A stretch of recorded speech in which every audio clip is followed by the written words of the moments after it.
Bismillahirrahmanirrahim. Assalamualaikum warahmatullahi wabarakatuh. Guru-guru yang saya hormati, teman-teman yang saya banggakan, kembali lagi bersama saya Andrian Asyafi'i di Ngopi Channel ya.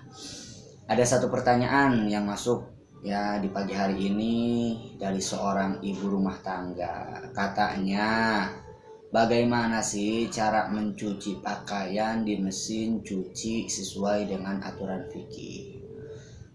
Sebenarnya ketika kita ditanya bagaimana cara mensucikan atau cara mencuci pakaian di mesin cuci, maka jawabannya simple. Tapi memang di masyarakat masih banyak kesalahan.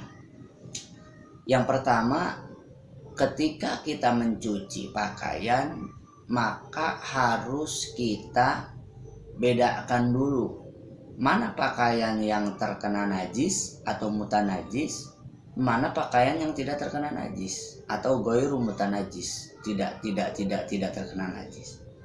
Nah, terkadang di kita kan disatukan di mesin cuci itu ada pakaian yang terkena najis, ada yang pakaian tidak terkena najis, pokoknya semuanya kumpul di mesin cuci, digiling. Kenapa? Karena saking ingin cepatnya selesai pekerjaan ibu rumah tangga kita. Cuman sekali lagi ingat, kita adalah makhluk atau manusia yang tidak luput dari aturan, yang tidak bisa dilepaskan dari aturan. Nah, di dalam ilmu fikih sebenarnya gampang.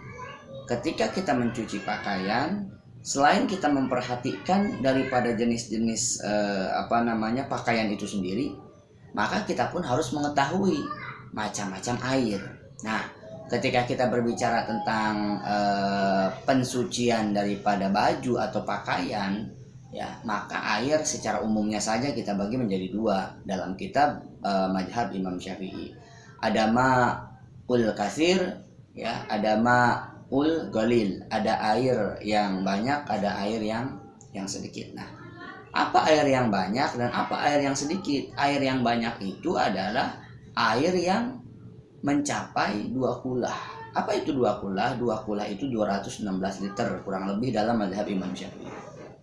Dan apa itu air yang sedikit? Air yang sedikit itu air yang dunal kulatain, dalam kitab dikatakan yang kurang dari 2 kulah, yang kurang dari 216 liter. Nah, sekarang sudah kita temukan dan sudah kita dapat gambarannya. Berarti sebaiknya ketika kita mencuci pakaian di mesin cuci menggunakan air yang banyak, yakni 216 liter. Nah, saya kurang tahu berapa liter air yang tertampung di mesin cuci.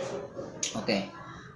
Terlepas dari itu, sekarang yang paling urgent dijawab itu bagaimana caranya. Nah, supaya kita aman daripada hukum yang melekat pada pakaian tersebut suci atau tidak suci, maka ada beberapa cara yang dibenarkan menurut ajaran fikih, khususnya di dalam mazhab Imam Syafi'i. Yang pertama, yang namanya air sedikit itu tidak boleh kemasukan najis. Saya ulang, air yang sedikit ya tidak boleh kemasukan najis. Ketika air yang sedikit, yakni air yang kurang dari 216 liter kemasukan najis, maka seluruh airnya pun menjadi najis. Contoh, kita punya mesin cuci, kemudian kita masukkan 2 ember air yang suci. Nah, 2 ember saya yakin kurang dari 216 liter ember yang biasa kita pakai itu. Nah, kemudian kita memasukkan air ke mesin cuci dengan dengan takaran 2 ember alias kurang dari 216 liter. Kemudian kita ada pakaian anak yang terkena najis, dimasukkan pakaiannya. Maka di saat itu juga air berubah hukumnya bukan lagi menjadi air yang suci, tetapi air yang najis atau air yang mutanajis. Ya, dikatakan di dalam kitab Mabadiul Fiqhiyah juz 2 bisa dibuka. Mal mutanajis, apa itu air mutanajis?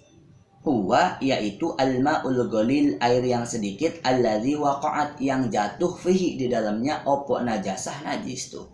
Jadi air yang kurang dari 216 ketika kejatuhan najis walau seujung kuku, maka tetap kedudukannya menjadi najis. Berbeda dengan kita memasukkan air sebanyak 216 liter, kemudian kita masukkan celana anak yang terkena pakaian, kemudian kita masukkan selama tidak berubah aman. Tidak berubah warnanya, tidak berubah aromanya, tidak berubah aromanya, itu aman. Nah, maka dapat kita tarik kesimpulan, cara mencuci pakaian yang baik di mesin cuci adalah bukan airnya terlebih dahulu. Terkadang di perkotaan ada orang yang airnya terlebih dahulu, kemudian baru pakaiannya. Nah, itu cara yang salah. Yang benar adalah kita masukkan pakaiannya terlebih dahulu. Ya, kita kembali ke awal. Lebih baik kita pisahkan terlebih dahulu mana pakaian yang terkena najis, mana pakaian yang tidak terkena najis. Pakaian yang tidak terkena najis boleh kita masukkan terlebih dahulu. Kemudian kita giling. Setelah kita giling, buang airnya, kemudian angkat. Nah, yang kedua, kemudian kita baru masukkan pakaian yang terkena najis, kemudian kita masukkan air lagi, ya. Syaratnya nih, bedanya nih. Syaratnya pakaian yang kedua alias yang terkena najis, pakaian tidak boleh lebih tinggi daripada air. Artinya air harus menggendangi, harus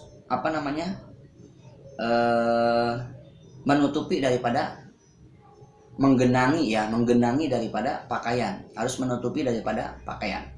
Nah, berbeda dengan yang kasus pertama, mau menggendangi mau tidak, ya mau menutupi mau tidak, itu ala kulli hal gak jadi masalah. Tapi pakaian yang terkena najis, kasus yang kedua, wajib menutupi atau menggenangi, yakni pakaian. Nah, kemudian tidak perlu sampai dua kulah. Yang paling terpenting pakaiannya terlebih dahulu dimasukkan air walaupun tidak sampai 216 liter, selama itu menutupi, kemudian kita giling, kita buang airnya, maka itu pakaian sudah menjadi suci. Cuman ketika kita ingin lebih